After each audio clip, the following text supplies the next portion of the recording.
décidé de saisir le Conseil de Paris, sans doute, et je l'espère d'ailleurs pour la dernière fois, d'un vœu attribuant la citoyenneté d'honneur à l'ancien président du Brésil, Lula da Silva, Lula.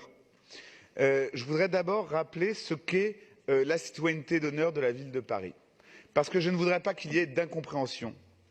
La citoyenneté d'honneur est un titre que nous avons créé sous l'égide de Bertrand Delanoë, qui n'est pas un titre honorifique, qui est un titre de protection.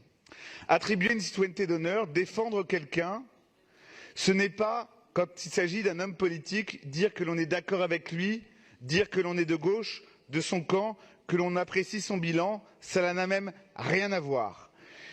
Et s'agissant de Lula, pourquoi nous vous proposons cette citoyenneté d'honneur aujourd'hui? Pour une raison simple.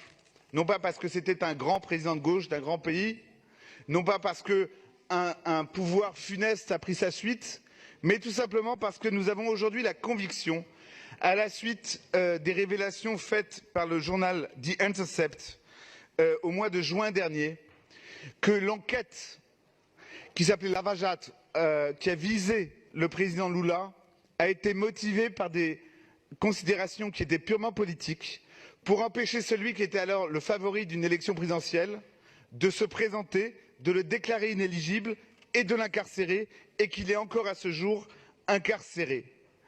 Ça ne veut pas dire que nous pensons que Lula est innocent, ça ne veut pas dire que nous le soutenons parce qu'il est d'un bord politique ou d'un autre, ça veut juste dire que dans un pays, la justice a été manipulée au point d'interférer sur un scrutin politique. Est-ce que cet homme a fait l'objet d'une accusation politiquement instrumentée? À l'évidence, oui.